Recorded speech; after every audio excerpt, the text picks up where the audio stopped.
Bem pessoal, antes de continuar já deixa seu like, se inscreve no canal se você é apaixonado por IRB assim como eu e vamos pro vídeo. Bem, sem muita enrolação, IRB deu um prejuízo de 620 milhões nesse quarto trimestre de 2020. Mas eu vou explicar alguns motivos desse prejuízo e vamos analisar a fundo para a gente entender melhor. Vamos começar olhando esse gráfico aqui, onde mostram os resultados líquidos contábeis, que seria o prejuízo de 620 milhões. Só que se a gente tirar os one-offs, que como a IRB chama, são efeitos não recorrentes, o prejuízo seria apenas de 20 milhões. E se a gente tirar os run-offs, que seriam os contratos descontinuados da IRB, aqueles contratos que estão dando prejuízo para a IRB, que a nova gestão está cancelando e está renegociando, que tiveram um impacto de 210 milhões, o resultado seria 190 milhões de lucro. Então, o resultado líquido normalizado da IRB seria de 190 milhões. Então, claro que a empresa teve um prejuízo de 620 milhões, mas tiveram vários impactos que a gente tem que entender, como vários não recorrentes, uma sinistralidade muito alta. A gente sabe que o case de seguradora é assim, vão ter trimestres bons, vão ter trimestres ruins, vão ter anos bons e vão ter anos ruins. E como se já não bastasse todo o problema de gestão que a IRB vem enfrentando esse ano, 2020, ainda tem uma sinistralidade absurda. Murphy é cruel, nunca perdoa. Pega a IRB que já estava fodida e termina de foder.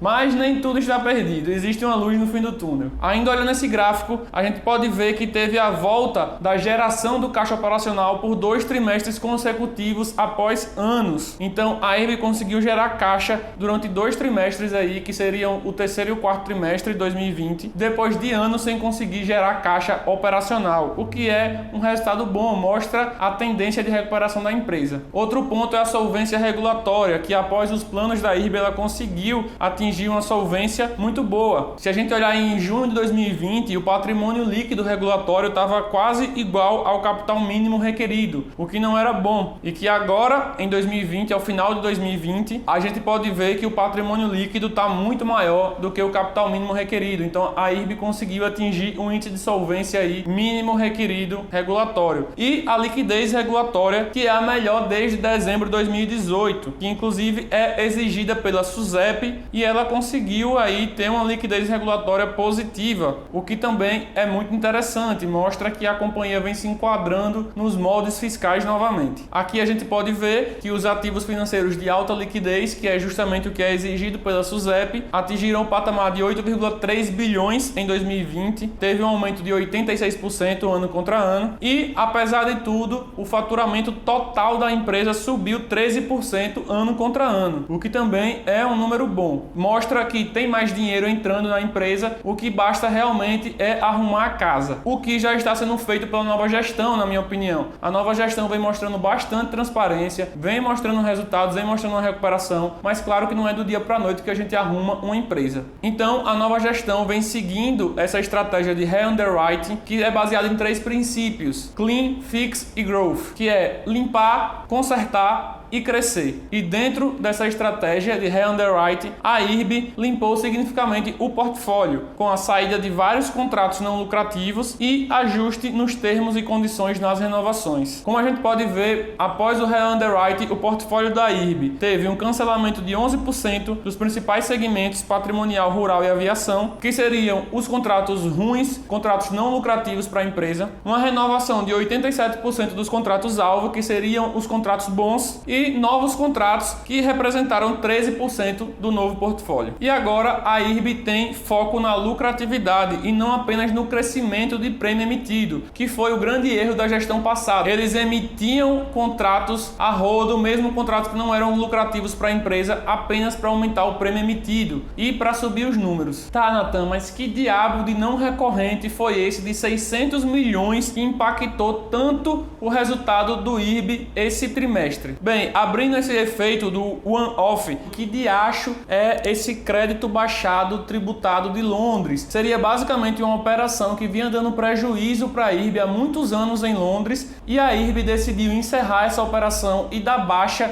nesses prejuízos todos de uma vez. Por isso é um efeito não recorrente que teve apenas esse trimestre e que não terá daqui para frente. Além desse não recorrente de Londres, que foi o maior, teve um aumento na sinistralidade de vida que representou um prejuízo de 80 milhões, um impacto na retrocessão de mais 28 e um acordo judicial com a Eletronorte de 73 milhões, que totalizou 600 milhões de não recorrentes. Além, é claro, daqueles outros 210 milhões de contratos descontinuados, que esses sim provavelmente ainda terão mais alguns meses, mas que também em breve não existirão mais. E um ponto interessante seria o lucro líquido semestre contra semestre. Se a gente tirar esses não recorrentes e esses contratos descontinuados, no primeiro semestre a IRB teria ainda assim um prejuízo de 670 milhões, enquanto que no segundo semestre ela teria um lucro de 195 milhões. E uma parte muito interessante desse resultado é a transparência da gestão, que vem mostrando que cumpriram o que prometeram. Como a gente pode ver aqui, várias promessas foram cumpridas, exceto algumas que realmente não dependiam somente da gestão e tiveram vários não recorrentes que impactaram aí nessas promessas, que seria em setembro atingir o break-even se não tivesse nenhum não recorrente, nenhum efeito absurdo como teve aí, mas que nesse caso não é culpa da gestão. De resto, a IRB conseguiu cumprir com todas as promessas, o que é ponto para a gestão. Só para concluir, vamos ver aqui o índice de sinistralidade, que saiu de 66% em 2019 para 102% em 2020. Como eu falei, não bastava a IRB ter um problema ali de gestão durante esse ano, ainda teve um aumento absurdo na sinistralidade. E que infelizmente o case de seguradoras são assim, vão ter anos bons e anos ruins. A IRB teve um ano muito ruim. Mas para concluir, eu continuo investindo na empresa, não vou deixar de investir, ainda assim acredito na recuperação dela. Por esses números mostra que ela vem sim se recuperando apesar do prejuízo de 620 milhões. Realmente teve um efeito não recorrente muito alto nesse período, mas eu acredito que nos próximos anos a empresa vai sim melhorar. Não é do dia para a noite que você conserta uma empresa e bota ela de volta nos trilhos. Mas continuo investido, estou de olho na empresa, não estou investindo por enquanto. Vamos ficar de observação, ver os próximos trimestres, mas acredito que ela vai bater o break-even e vai voltar a dar lucro muito em breve, para a alegria de todos nós acionistas. E pelo vídeo de hoje é isso, pessoal. Deixe seu like, se inscreve no canal se não se inscreveu até agora e até o próximo vídeo.